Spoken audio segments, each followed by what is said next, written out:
Hello and welcome to Eat Your Backyard, my YouTube channel where I share with you my backyard experience. I've been doing this now for about 10 years, a little over 10 years.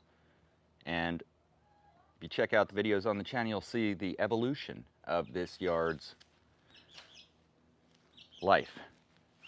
And currently, we are doing very well. So I hope you'll subscribe, hit the like button, also leave a comment, participate in the chat if you're on this live. Hope you will stay with us until the very end, which will be probably an hour or two. We'll see. Depends on how many people jump on the stream. I see we have some on now. That's nice. So it is a fantastic day here in beautiful Central Florida. My lovely wife and daughters procured me a wonderful coffee. After all, this is called the Coffee Chat Podcast. By the way, if you have any concepts at all that you'd like to discuss related to this stuff, please bring them up. That's the fun part of this. I actually had a couple of subscribers to Eat Your Backyard, longtime friends of the channel, say, hey, it's been a while since you've done a Sunday coffee chat. We kind of missed those. Did you do another one? Yeah, I missed it too. Why haven't I done that? I've been so busy.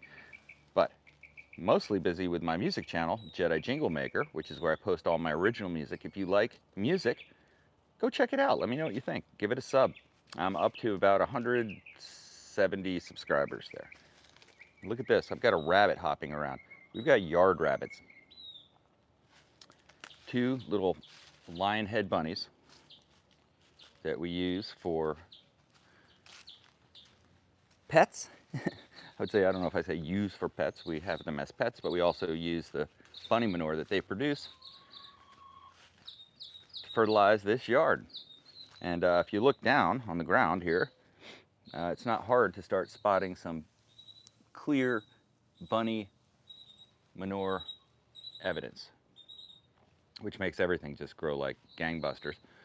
All right, so to start this, I would like to look at the latest addition to Eat Your Backyard. You can see my Zen sign got ripped in half and scattered by two very windy events last year. And in its place goes this lovely passion fruit vine, which I picked up over at Lowe's. It was $15, something like that. Let's see, how much did I pay for that thing? Not that much. I always figure if you're getting a fruit tree for, does it have $13.98?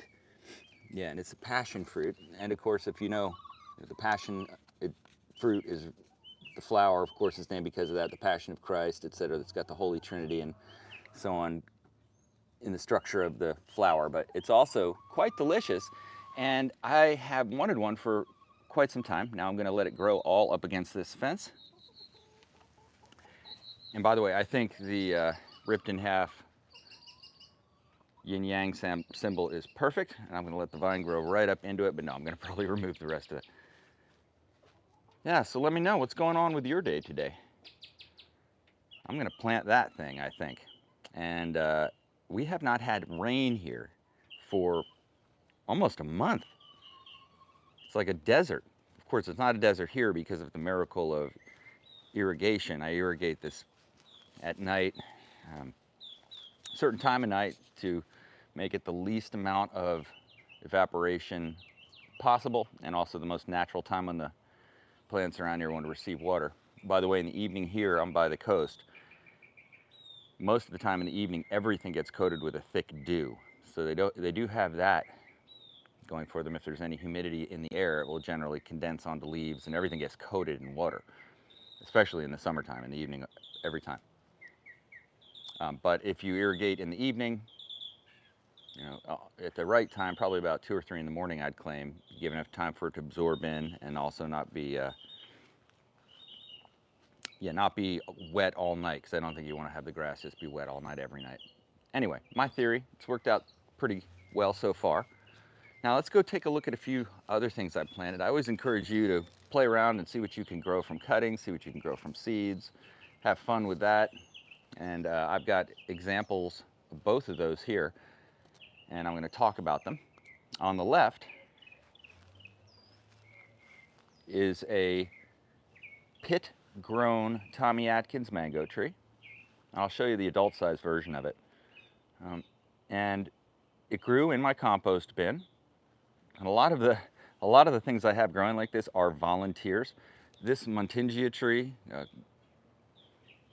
is a good example of that. Jamaican cherry strawberry tree. That grew from a seed that was deposited next to my air conditioning unit. I saw the sprout and went, no way. A strawberry tree growing next to the air conditioner. I planted it and here we are. Because it was planted from a seed, it has a very vigorous style of growth, meaning it's very upright. Now you compare that to one I bought at the nursery that was grafted, this one. You see how horizontal the growth pattern is there?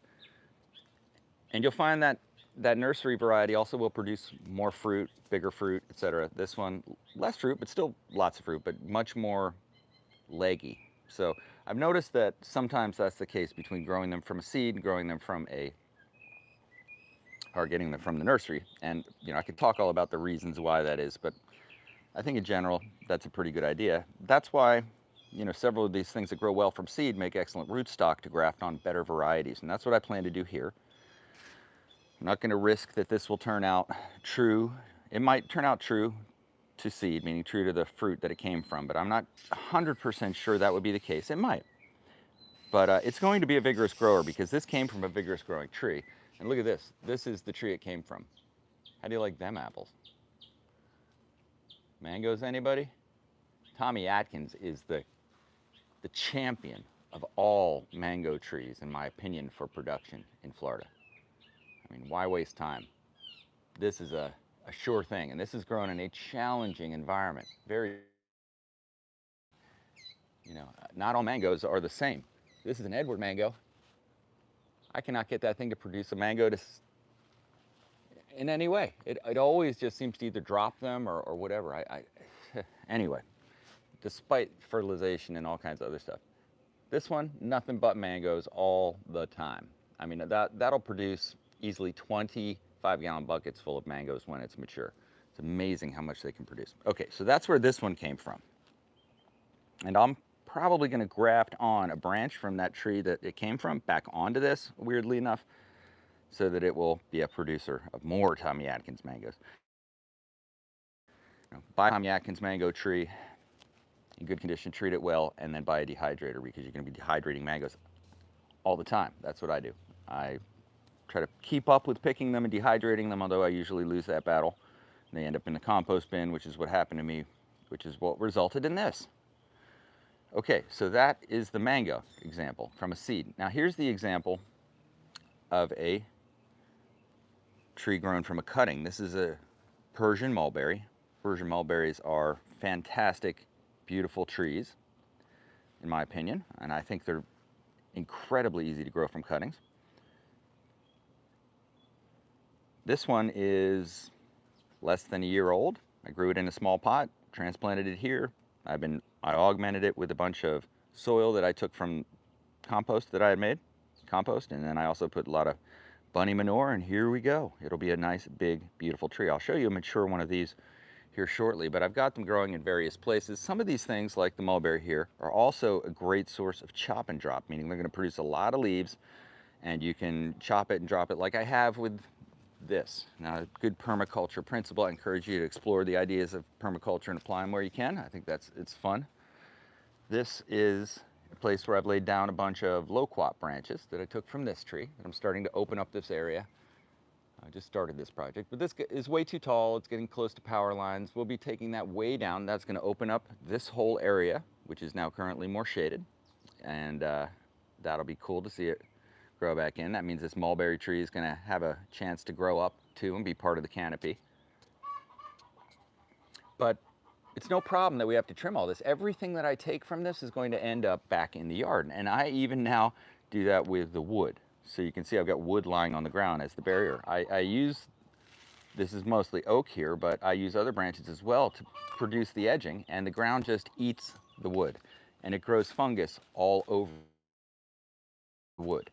And that is a very healthy thing for your yard, I think, is to establish the natural system.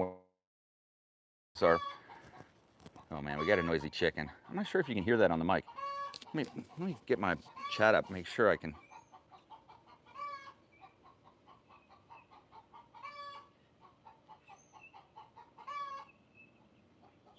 Okay. I don't know, I haven't seen any chat. Hold on 1 second here. I'm going to try to see if I can get this thing to.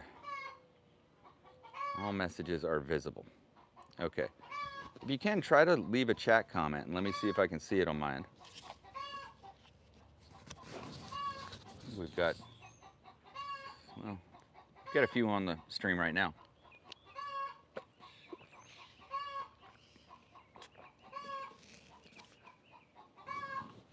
I suppose I should say, can you hear me? You know what? I'm gonna bail on this mic and see if I see. Okay, let's see. Can you hear me? If you're on the chat, can you hear me? I might have to start it over again.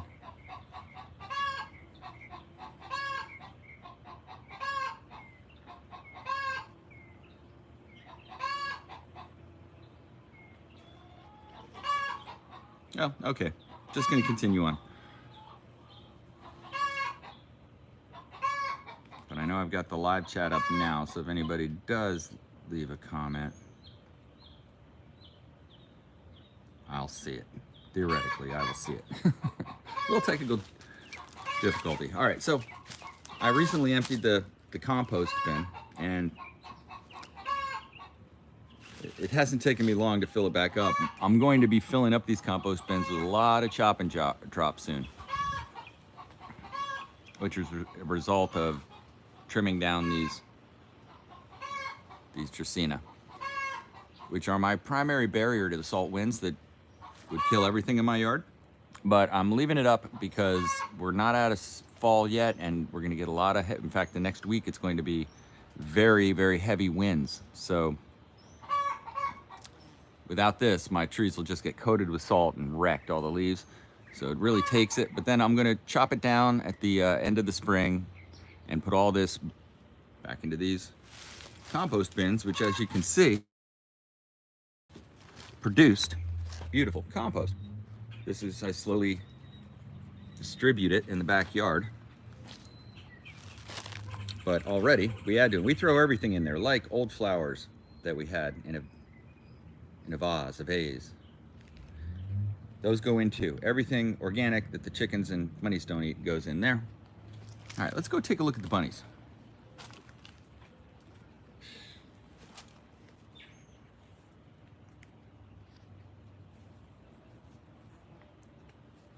Let's go take a look at the bunnies.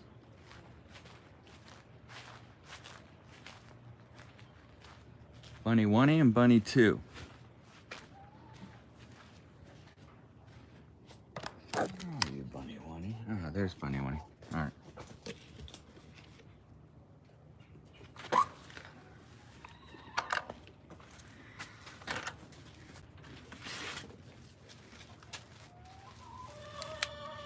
Thumper.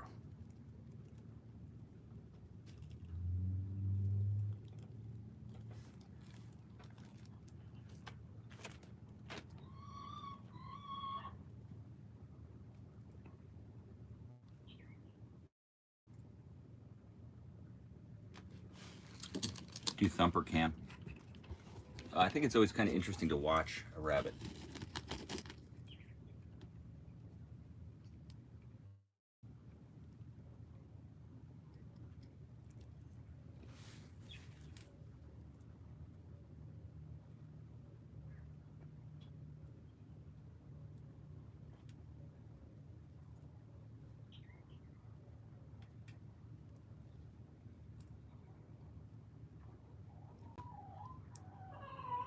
What you doing, Thumbs?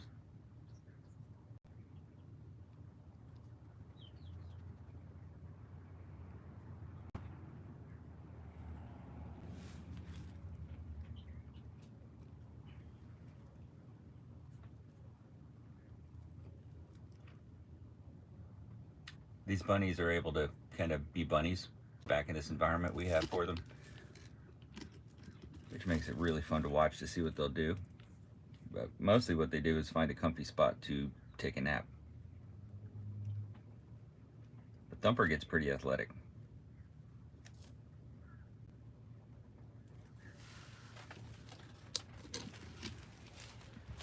Every animal knows when it gets hot to lie down in the shade.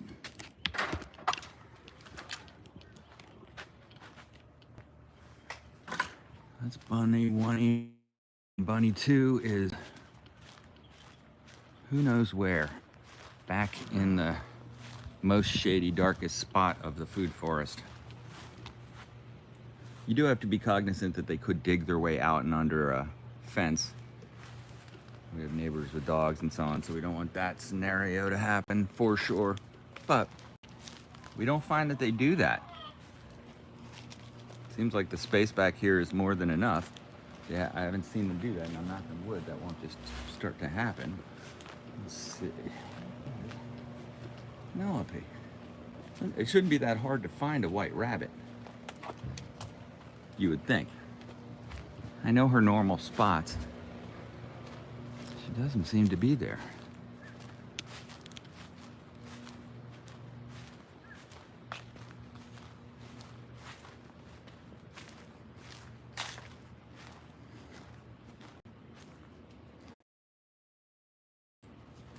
Ah, there she is, all the way back in the corner. I'm not going to try to go back in there.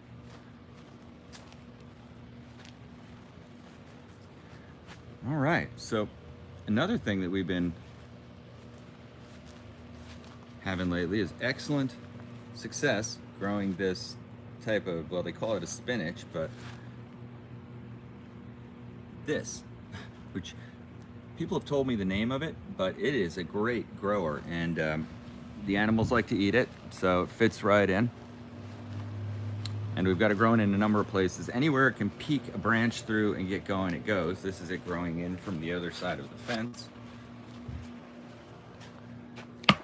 Now keep in mind, things growing vigorously is not a problem. There it is growing in the corner. And I fence it off just a bit so that the animals don't eat it up. Also, the ever-bearing mulberry cuttings that I've planted everywhere are going really well. Another good example of like a chop and drop plant for sure that produces great fruit. You see, very healthy. I always cite the rabbit manure, but I would tell you that the rabbit manure or not, this is making delicious leaves for a lot of things. So occasionally we'll have a caterpillar population or some pest come through and tear into this mulberry pretty hard. But even when that happens, keep in mind it grows back. And I just don't really sweat it. I don't apply any chemicals to it. I just let that happen. But I found this weathers the storm of bugs pretty well. Vedic Maggie 108 says, in what part of Florida? I am in Central Florida, south of Cocoa Beach. Very close to the coast. Yeah, coastal gardening, for sure. But jam a stick in the ground right before it rains. There's a philosophy and an approach to gardening that I would encourage everybody to take. Jam a stick in the ground right before it rains. Pick a stick of something you like. Take a nice clean cutting, jam it in the ground before it rains, preferably right before it rains, and see what happens. That's the story of this. I'm planting these in basically beach sand with some amount of organic material added, but in most cases it just returns to beach sand rather quickly. This sand, this soil digests organic matter so quickly and turn it back into beach sand again, you wouldn't believe it, because there's so little. I think the worms, everything just chow it down. I don't know, but it falls through this soil pretty easily. But I'm starting to actually turn the corner there and get to the point where there's enough organic mass that it's not, you know, maybe it's slowing that process down enough and it can stabilize. That's my hope. All right, let's do something fun. Let's feed the chickens some chicken weed. That's what I call this stuff. But this particular, we grow it like a vegetable, because it's so fun to feed the chickens. But this particular plant, it's a very common weed in my area, so-called weed. We found certain things the chickens absolutely go crazy for, and this is one of them. So we grow it as a treat for him. Look at the comment. Vedic Maggie 108 says, wonderful. I am in the Pompano Beach area. I love Pompano Beach. You're stoked. That's a great slice of the world. All right, now my chickens are very well trained, but usually my wife will evoke the panicked frenzy to the door. But if I just, they know, they could see it in my hand, and then they alert each other.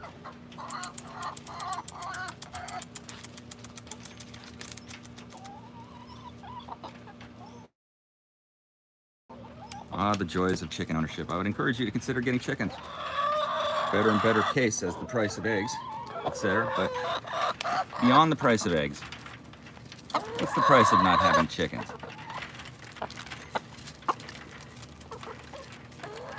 I would think you'd want them.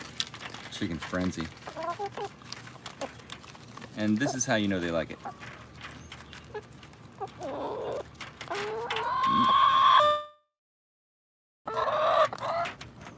Let nothing go to waste. And every single thing that grows in my yard has now been transformed into, no kidding, a useful thing. If I chop it down, it's useful to make soil now.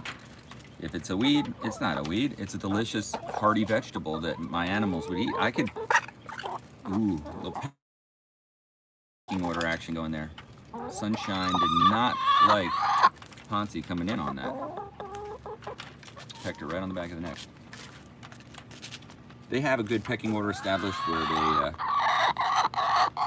chickens can get dysfunctional. These are very well-adjusted chickens, crazy chickens. They will, especially golden chickens we have, will sit on your lap and fall asleep if you pet it, and just like a cat or something. They're such good lap chickens. But you see, they peck each other a little bit, but just enough, not to the point of injury. It's pretty cool. They're actually pretty intense animals if you see them when they go up to a snake or a possum. We've experienced that, believe it or not. Snake and they ate the snake, and the possum they defended against, even though they were bitten a bit, but merely feather pullers. So, yeah, our little chickies. All right, let's look at some other things that we've got planted and going on. I have some papaya that I need to deal with. The thing with papaya and growing papaya in your yard is it's great and fun and they look awesome, but the trunks themselves in a high wind area like I'm in, by the coast, eventually they're gonna get like this, which is a leaning tower of Pisa papaya tree, which is the one papaya tree left, Hawaiian papaya tree, grown from seed, that I have out of my collection. All of the other ones were tumbled, but all the other ones were in dangerous positions, which is why I am glad. Meaning if they came down, I was worried they would fall and break somebody's stuff, or on a power line. Like, you don't want this thing falling on the power line. It is easily able to do that. So the wind pushed it away from the power line. So now when it falls, we should be all good. It'll probably crush this tree, but that's the problem, is I didn't trim it. So my next papayas I'm gonna trim, but you can see, loaded with fruit. If you look up there, how are you gonna get that? How are you gonna get that fruit up there? This is almost impossible for a relatively small yard. Oh, look who joined us. These rabbits, they mostly want to be around us, which is interesting. Discovered, like, they don't shy away. Mostly what Penelope is doing, it, and they would shy away. It's in their nature. They're lionhead rabbits, so they're very kind of skittish rabbits. But we find they're, with them, giving them lots of out of cage time, that they are really mellow creatures that mostly just want to be near where you're at. They'll come sit where you are, mostly. There we go. And who doesn't want just a rabbit? I mean, it's the day before Easter. Okay, 1 second. Coffee break.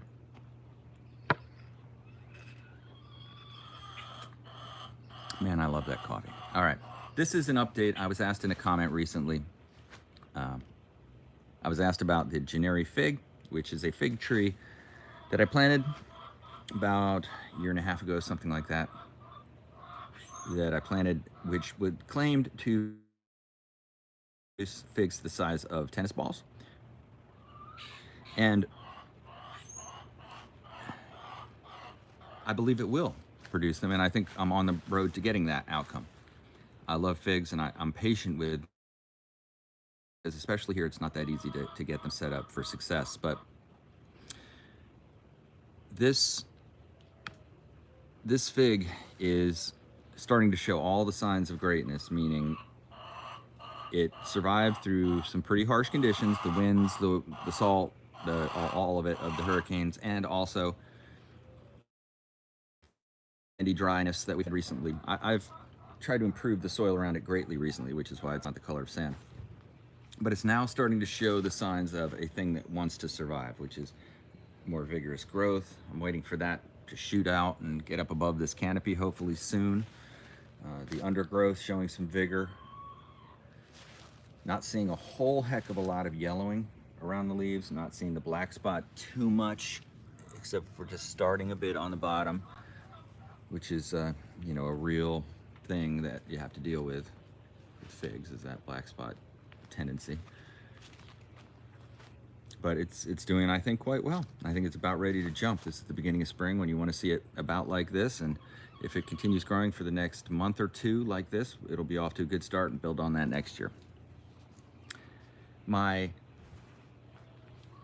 green Malay dwarf coconut tree is also doing very well. I've been adding a lot of organic structure around the base, piling up compost from the compost bin over here all around it, as with all my trees. And the reason you don't see those piles is because the chickens escape.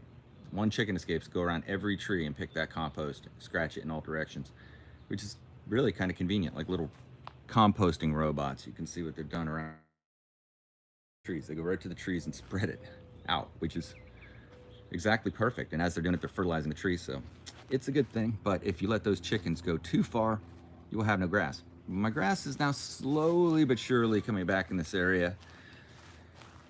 We use this grass a lot, so it has well-worn paths, right? But now it has at least strong organics down into this very compacted soil to allow opportunity for this grass to grow, and also the grass that wants to grow there, meaning it can grow. This is Bermuda grass down here. You'll see that's just volunteered to be here, and very fine Bermuda grass, almost like a on this. It'll always stay low just by walking on it. It seems like it's incredible. Wanting to connect through to the St. Augustine, and again, this is all just very compacted, but it'll find a way. But what grows here will be there to last now, and I just plan on giving it so much nutrients that it's strong enough to survive in this zone. Also, of course, a little more sunshine through here is going to help to perk up the grass. It had gotten very cavern-like over the years because I let those shrubs behind it grow up to be tremendous height, and then also, of course, these giant trees like the chocolate pudding tree, black sapote, if you're not familiar. World Championship. We have crazy squirrels that are currently tearing across our fences. You like the squirrels? Let's take a look. Let's eat the backyard just a bit if we can. Let's see if I can find something which is ripe. Ah, here we are. Okay. This is the Eat Your Backyard section of the Eat Your Backyard video. You can't have an Eat Your Backyard video and not actually eat the backyard.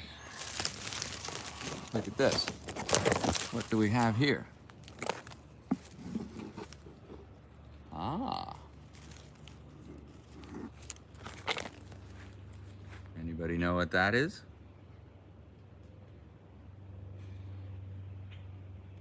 If you didn't know better, you might think it's poisonous. It's kind of an alien look to it. If I told you it was a cherry, looks like a pumpkin, red pumpkin. We call them red pumpkins. I call them red pumpkins. This is a Suriname cherry, which grow quite wild down there in Pompano Beach and other places south of where I'm at. Here, they grow well, and they have an interesting flavor to them. I love it. I'm gonna eat it.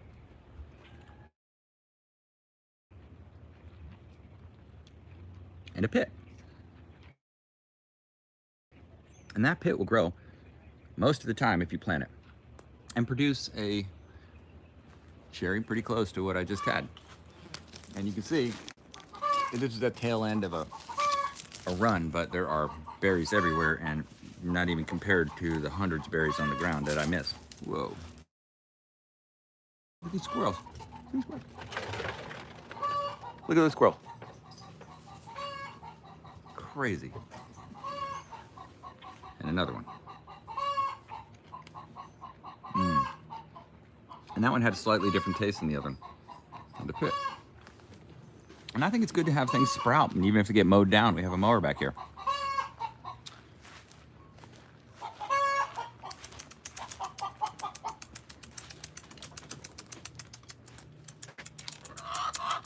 Get their mind on something else. Of course, you don't know this. After a chicken lays an egg, they're very proud of that accomplishment, and they crow. I usually, if they start to do that a little bit more than I like, I just make that sound. And then their mind is on something different. Yeah, so the papaya, jump back on that topic for a second, is a male and a female. And this is what a male papaya looks like. Papaya 101, under the sun. So you know that's a female, you know that's a male because it has those long flowers on it.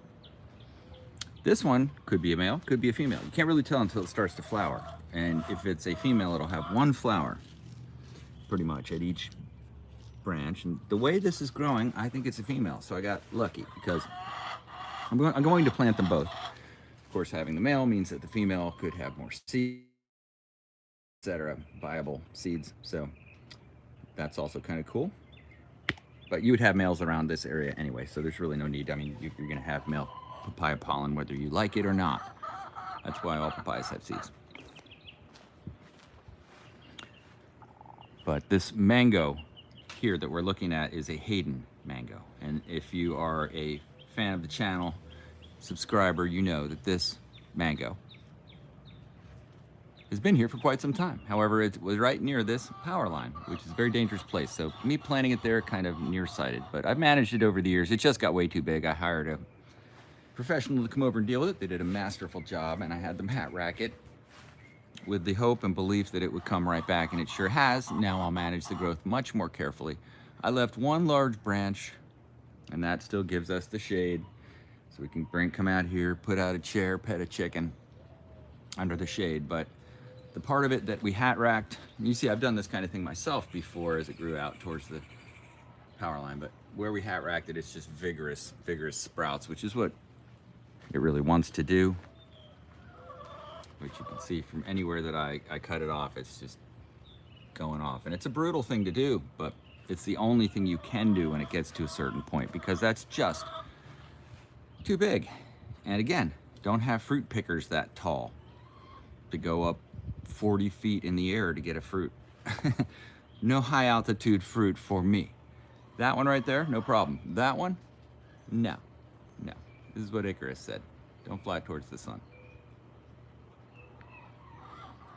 But vigorous grower. I love the way the mango just sprouts forth so aggressively like that. Now, one thing to be aware of as we talk about mangoes is that they have urushiol on the leaves, on the skin of the fruit. It's the sap for the mango. And urushiol is the same thing that makes people become allergic to poison ivy. So it's very much like that for some people. It doesn't affect me at all. But if it affects you, you'll know it. It does affect people in my family. So you have to be kind of careful. You know, you don't want to come out here and go through a trimming session just to find out, yeah, you have that kind of reaction. But I like to point that out. Now look at this. Let's change the topic yet again. And that's what these Coffee Chat podcasts are all about. Hopefully we didn't lose everybody from the technical difficulties I had earlier. I had to disconnect from my wireless Rode mic. I wasn't sure that it was working, so I lost confidence and disconnected, which is why it sounds like this, which probably isn't too bad. This iPhone's pretty good. But one of the things I like to do is to plant palm trees from seeds. And this is something that I have a lot of videos about in the channel if you're interested. Coffee swig break. But I have a few growing here that I can talk about and show you. And this is Chinese fan palm. Beautiful, vigorous grower. If you find, and I'll also, here in just a moment, I'll tell you about some of my tips for growing palm seeds that'll save you maybe some headache. This behind it is an areca palm, very much like this fine specimen here, which is the star of the hit video Stump and Reclump Your Areca Palm, one of the most popular videos on Eat Your Backyard if you're curious. That's a big one. So it's interesting over the years, the Eat Your Backyard videos that are like the 500,000 view videos, to see which ones over the time. Like there's a foxtail palm video I did that's really goofy with like this 1970s like music on the background that I love. That it's like 3 minutes long, 2.5 minutes long, part of a bunch, like a series where I was like, oh, I'll cover some general features of a whole bunch of different plants I like. And I made those videos and I put it out, and like that one, the how to grow a foxtail palm, I think, something like that. It has been popular. All right, so those are 2 varieties. And then a third variety I would tell you about is what you see growing right here, which those are Robolini, in other words, date palm, just like that one there. Another beauty, another dwarf variety of palm. I would encourage people to look at dwarf varieties for their yard. In many cases, it's probably not the right choice to get a royal palm, which is going to be 80 feet tall and have palm fronds that will dent a car every time upon landing. So, some people do have yards that can handle a royal palm or a situation, which I think is pretty cool also. But like, if you have a limited space like me, you got to think it through. So I want a coconut tree, but I don't want an 80-foot coconut tree. No how, no way. Learned that lesson with the old Hayden mango. So here's the dwarf. And now I have 4 coconut trees. Otherwise, no way. And plus, can't get to the coconuts anyway that tall. I'm not a coconut tree ascending unit. There's no way I could make that trip to the top without a crane of some sort. A comfortable crane. The guy who trimmed the yard had a crane. He didn't even try to climb the tree, the papaya tree. Come back with a crane. Let's get up there. Now, on to one other topic, which I was just thinking about, and that is the use of Dracaena as a chop and drop crop, and also as a structure, and also as an architectural element in your yard. I use a lot of different kinds of Dracaena, and if you know anything about Dracaena, you know it's everywhere. In every department store, there's varieties. It's a lucky bamboo is what they call lucky bamboo. That's a Dracaena. So many types of Dracaena, ranging all the way to the corn plant, which is Dracaena fragrans, which is a very ornate kind of leafy thing that produces these gigantic plumes of flowers. I have some of those too. But some of the shorter leaf variety, here's another egg. I don't know if you can hear it. Hold on, commercial break, cluck break. This is part of the drama of the Coffee Chat podcast. Oh, thank you. Yes. Why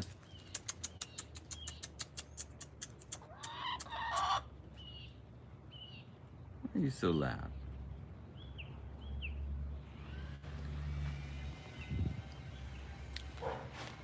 And if you look at this island, what you see is many kinds of Dracaena. There's Dracaena fragrans to the right.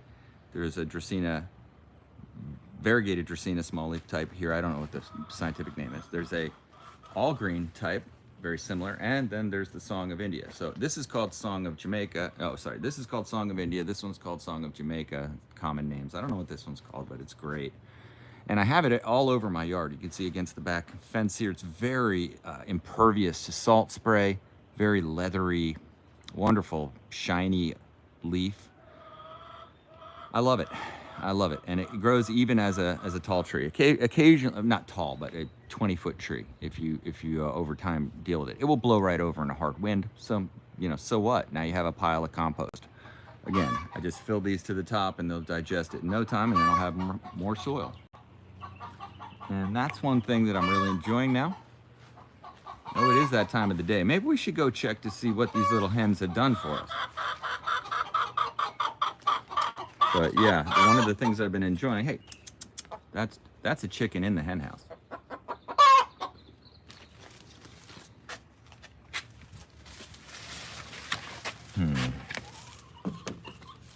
You ever wonder what happens inside the house?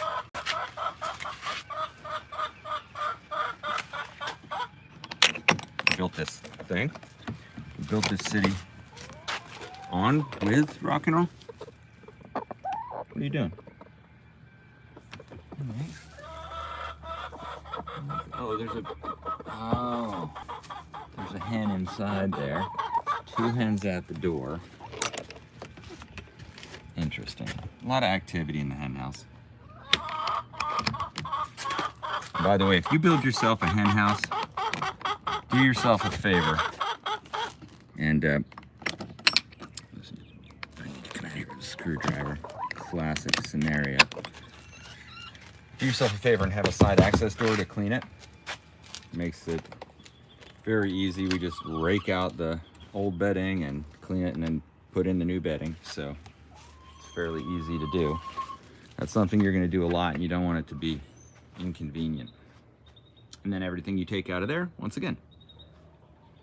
And by the way, the reason we're not going back there to check the eggs is because there's currently a hen on top of them. They'll lay all in the same box just about every single time. Let's take a look at their... Yeah, it's all right, it's all right. Oh, look at this Dracaena flower. I'm talking about the flowers of the Dracaena are just stunning. Is that cool or what? Just throwing in the shade. This is a plant from Madagascar, but look at how I've trained it over the years, right? So it's...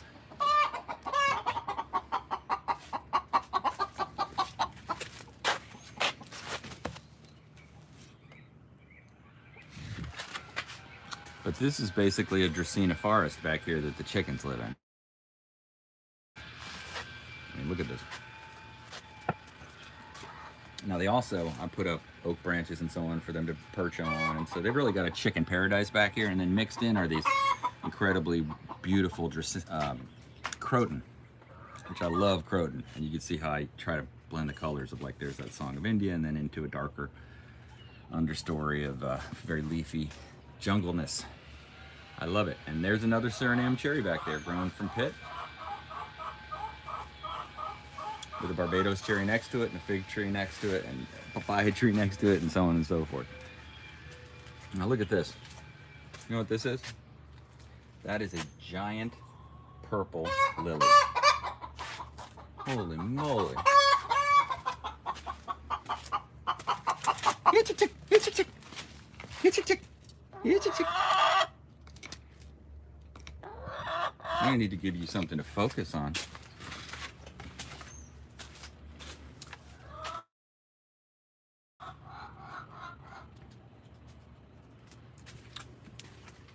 All right, let's move away from the chicken pen.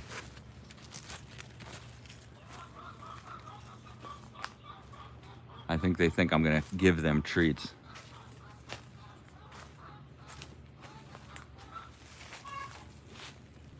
Sorry, just walked into the old spider web, but I see the spider. Half the battle. Yeah, so the giant purple lily is a beauty. So is the giant green lily. I have one of each.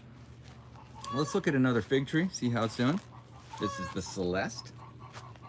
It's a champion grower.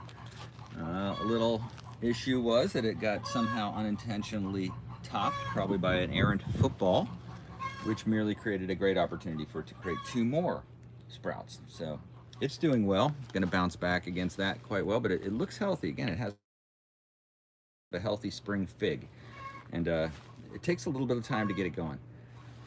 So you have to be patient as long as you see the basic indication. There's another ever-bearing mulberry. banana behind it.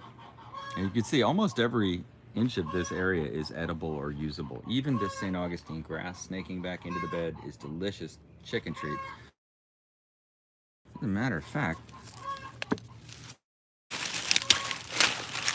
there we have it. Look at this vegetable. Watch it how this will transform that chicken experience. Just picking a bunch of grass. Get the roots in there. That you put back there, these hens are going to tear up and turn into. And I think I'll leave that. I want it to grow still. I want to wipe it out here. All right.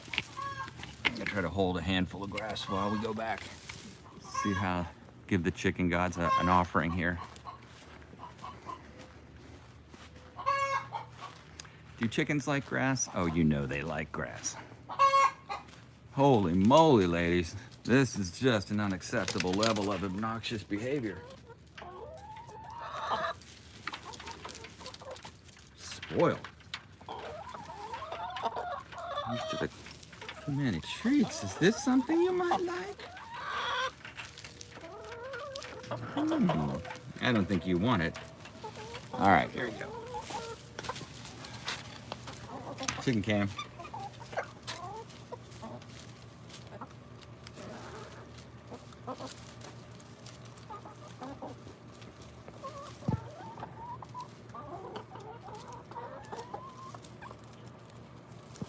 Now, if you see the watering thing there, that's the main thing with chickens, is to never let them have a dry beak. Keep them well hydrated. So we do that. We have lots of different watering areas. We have one there, that same size. We have another one that's in here. We have one that's back there, and then we have this gigantic fail-safe one, which we got to go fill far less than the others to fill in the gaps, but lots of water. But look at how it changed the whole nature of that. Now we're not being so loud. Can't complain when you have your beak full of food. I almost lost my coffee. So feel free to comment in the chat. It's wide open. Wide open. Glad to have everybody on the stream. Thanks for joining us on Eat Your Backyard. I appreciate it. If you're just jumping on, thank you. Hope you subscribe, leave a comment, get in the chat. No need to be a lurker here. Be part of it. This is a tamarind, sweet tamarind. The sweet tamarind had a sweet hurricane or two, put it down pretty hard, as well as some really cold temperatures this winter that it also didn't like. So it's coming back, but it survived. It's a survivor. And how do I know? Well, look at the little green goodness there. That's what we want to see. We want to see some sprouts, some vigor. And to encourage that, I've just been piling it with the same old thing. Compost from my bin that I made, and also rabbit turds. And that's it. And it seems to like it. If you look at this Montingia in terms of fruit production, it is on the edge of exploding with fruit. And that's why you should have a tree like this in your yard, is that, first of all, this is known as a kid's delight type of tree. You're gonna have a kid in your yard, they're gonna be drawn to this. It smells good, looks good, it tastes good.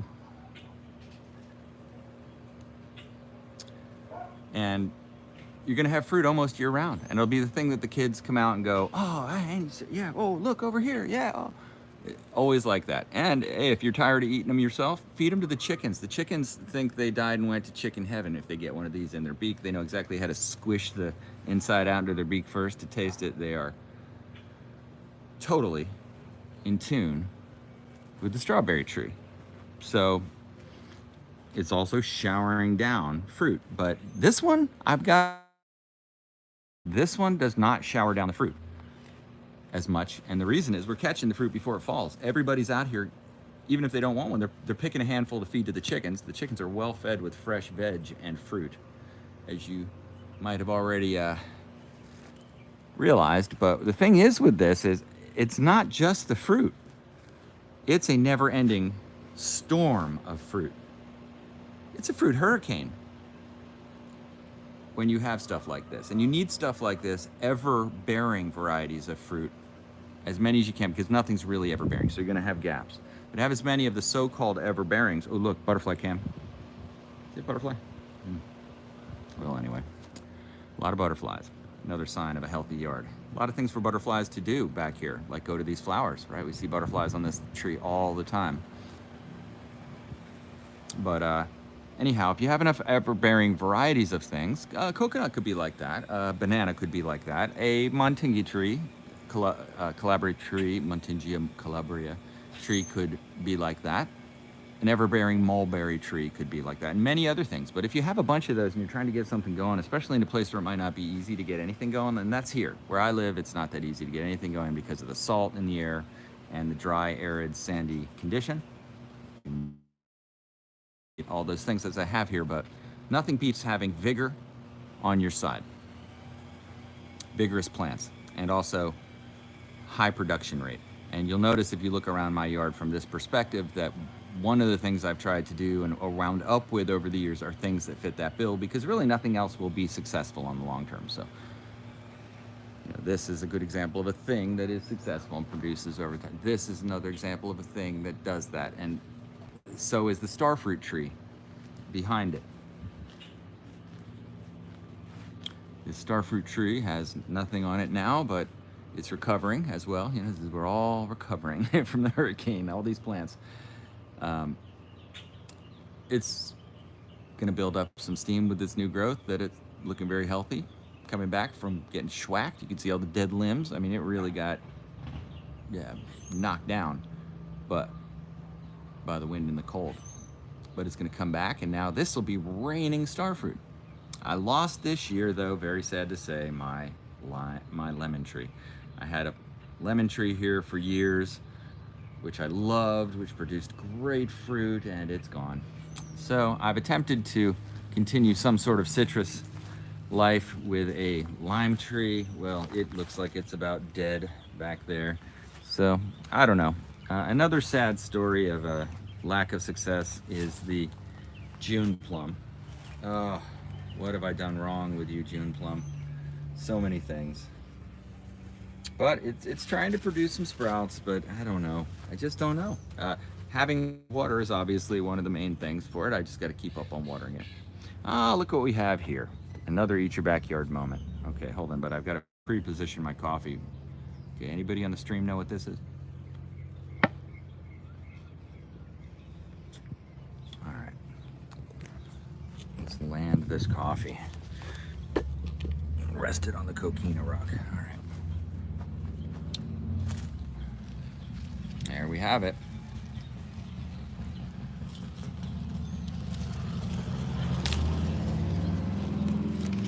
And this is a good example of this. Got the out of focus. This is a good example of this, which is the ever-bearing mulberry. You never have just one in your hand. It's always a collection. And I like to pick them like this. If you watch Eat Your Backyard, you know exactly how this goes. Some red, some black. You get that tart and that sweet.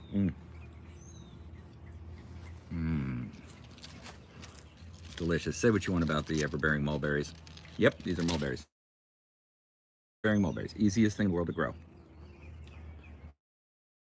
Very tart, that red one. Man, I love that. And another one. The thing is, you get satisfaction from growing this right away. Because you're going to get mulberries right away. And when is it going to give fruit? As soon as you plant it. And that's a good thing. And that's why it wound up being a long-term thing. All right, I'm going to look back at the comments. Sorry, I've been neglecting them a bit. Okay, Vedic Maggie 108 says, you can hire an expert to climb the tree. Yeah, we have an issue like that where I live. Yeah, absolutely, Vedic. I would totally agree with that.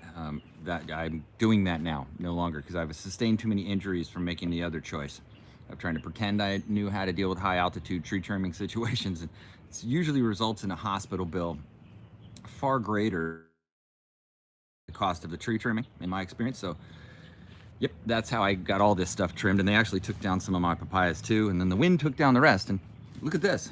See this thing right here?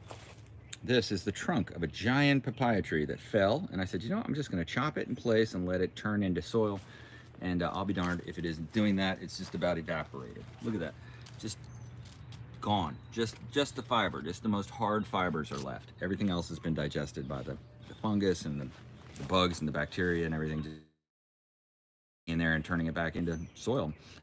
Helps this whole area for that natural process to occur right above it.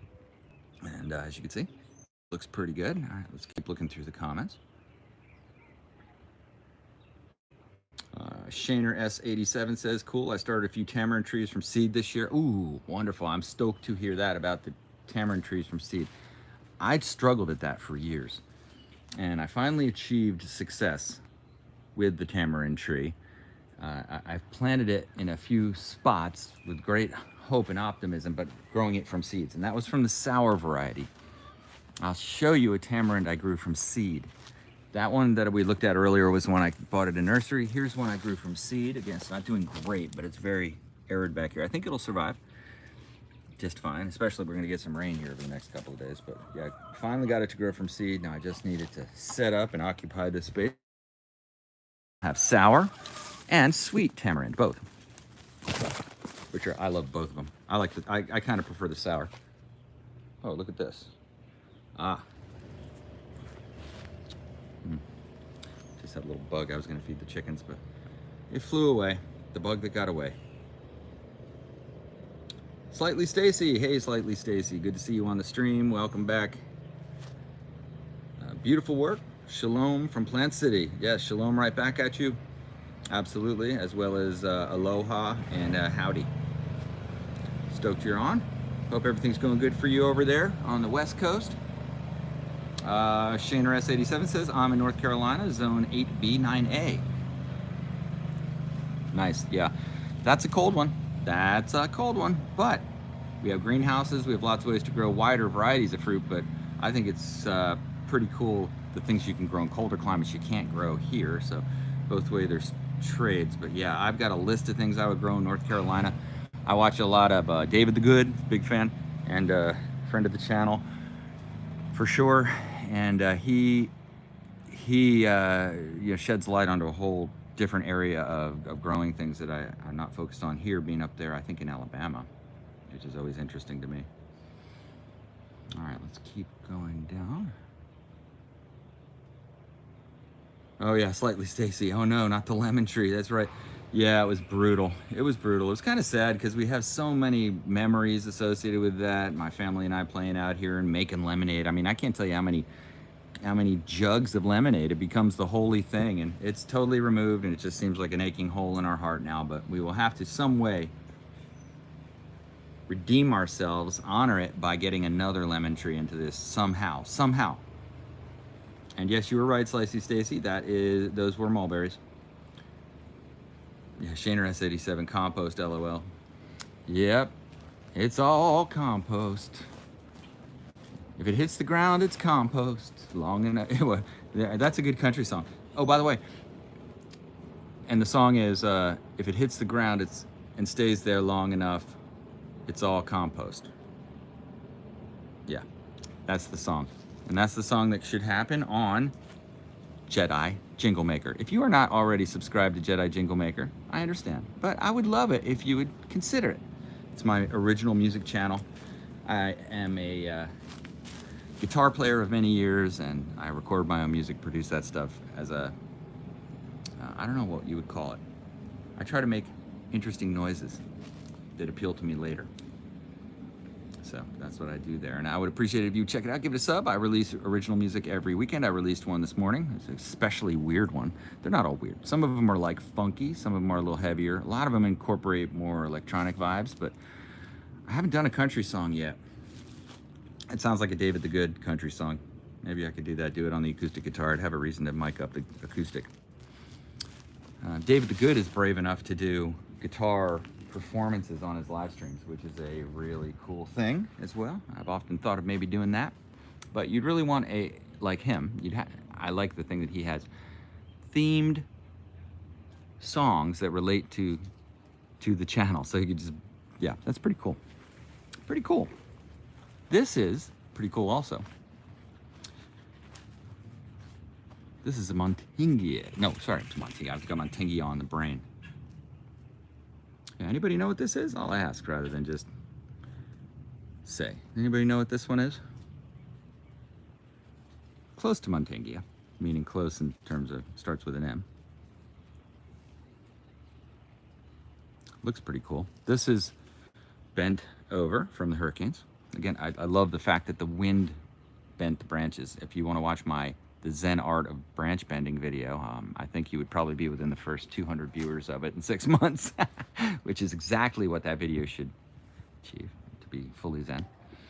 But this one's shaped by the wind, shaped by the hand or whatever. So here you go. I love that it bent it over, and this is a much better path for it. In fact, it bent this tree over, bent a lot of things over. The coastal areas, they get bent away from the wind, the prevailing winds. Every day it's going to be a stronger wind from the ocean just because of how it works. And this is anybody know? Moringa. The moringa tree. And look at this, bee, bumblebee. And that's the whole idea. The system is connecting. That's one node in the system connecting correctly. Why is that bee here? Well, because I planted this tree here. I grew it from a seed. And it was just a matter of time before this bee and I met. And it's going to pollinate that seed, and I grow more moringa. And if the moringa gets too tall, I can chop it down and make it compost. Stoked on that. That's a moringa, and that will produce seeds very quickly. You can see because it's bent down, it's also got a lot of what I call suckers growing, which is great here. We want more and more branches. This can be a real leggy tree. You do want to trim it back, but I don't want to trim it yet. This one I want to let kind of do its thing to start. It's easy to crack these trees too, like crack the branch when they're young like this. They're fairly brittle. But this is a good one. You can eat the leaves. They're gross. They taste like horseradish. But if you can choke one down a day, probably it's not a bad thing.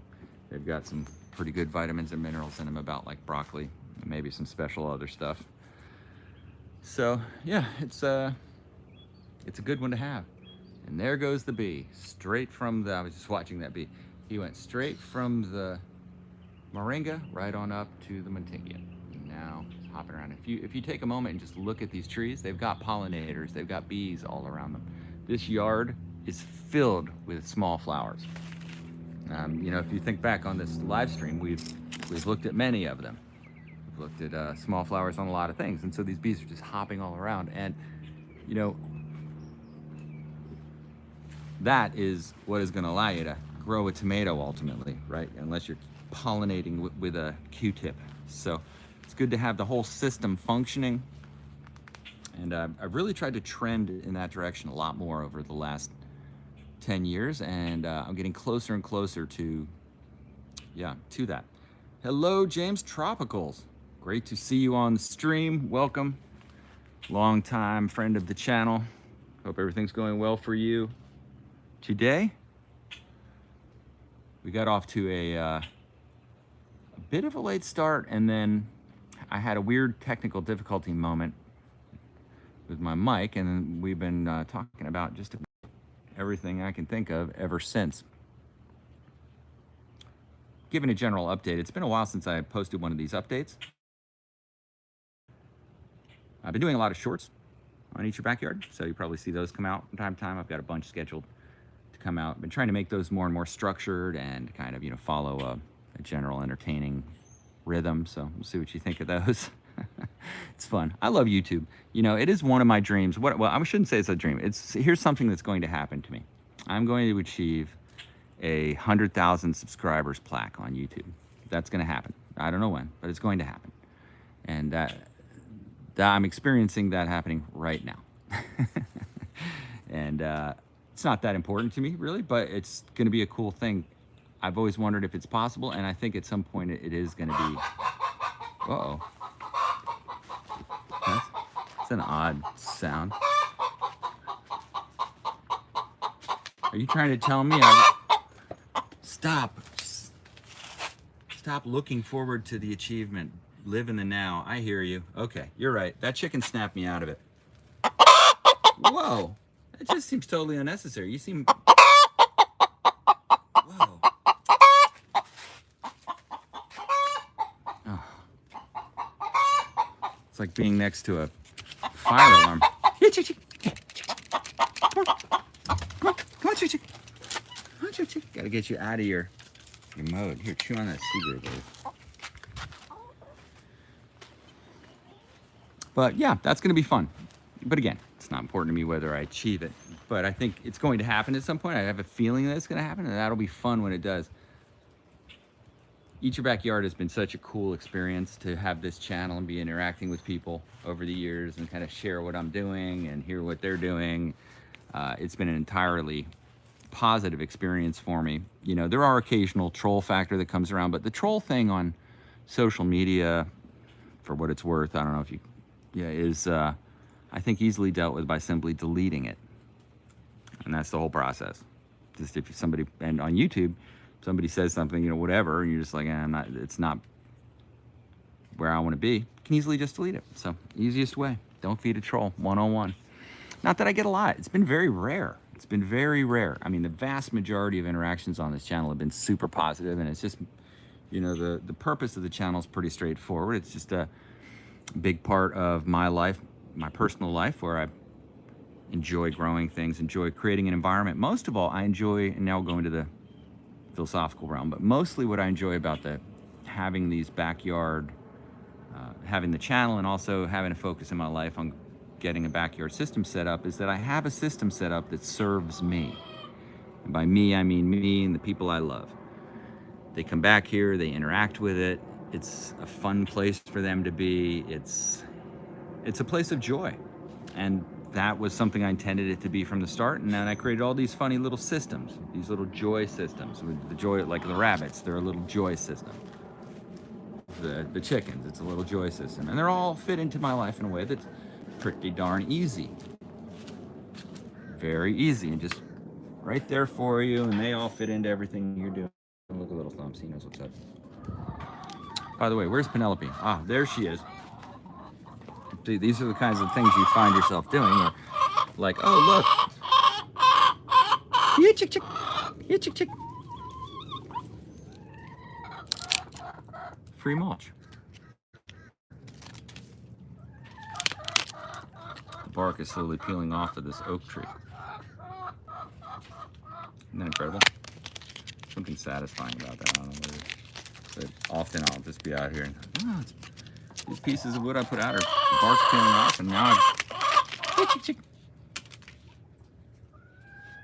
throw a piece of bark your way, see if we can distract you. You know, you can't buy mulch that looks like that at the store, can you? Pre-curved. Look at how the bark just falls off. Look at that. You have these beautiful oak branches. And piles of bark all over the place, which, by the way, the rabbits love to chew on the old bark. It's like, you know, pine bark mulch. This is oak bark mulch. And this has happened on all of the branches I put out. I made a decision, which was kind of a interesting decision to make, which was to not have the oak branches from my oak tree trimming, which if you look on the other side of the house there, you'll see this giant oak tree that is trimmed to not be sprawling out 80 feet in all directions. Part of another major tree trimming thing I paid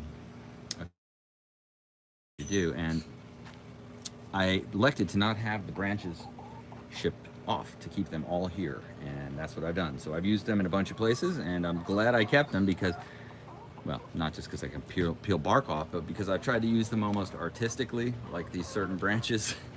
And wouldn't you know, this is things like this, branches, forking branches that I put up here. That'll be here for a while if I leave them here. The rabbits have made little areas they like to go and be in. Like there's Penelope. She's fine with the fence too, but yeah, the rabbits, everything, it's perfectly natural. And they're in an environment which they can totally relax in, I believe. Here's Penelope. She doing?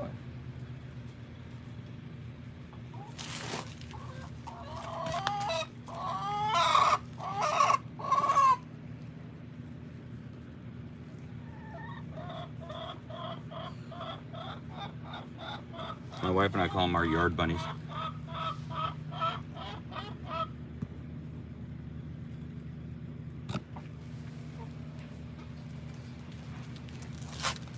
Yeah, sometimes Thumper and Penelope will sniff through the fence on days like this, but when it gets this hot, and it's starting to get hot, they just want to hunker down. Now look at this. Dragon fruit cactus growing up as well. All my dragon fruit cuttings doing quite well. This is another strong grower. Look at the roots it throws out. Are you kidding me? Just easy to grow. This is Florida ivy.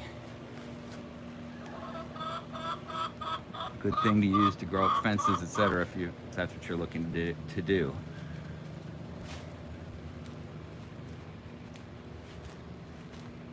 So yeah, this is right at the beginning of a nice period of growth. I'll be looking forward to checking back on many future updates. But again, if you want to follow me more closely, it's better done over at the Jedi Jingle Maker channel, which I'm on Eat Your Backyard as much as I can, but I've been trying to focus on that. There you can count on at least one release of a new song every week with a new video. I try to make artistic videos using drone footage that I got from the end of my street, which is just nothing but beautiful scenes to be caught there in HD. That's for sure. That is for sure.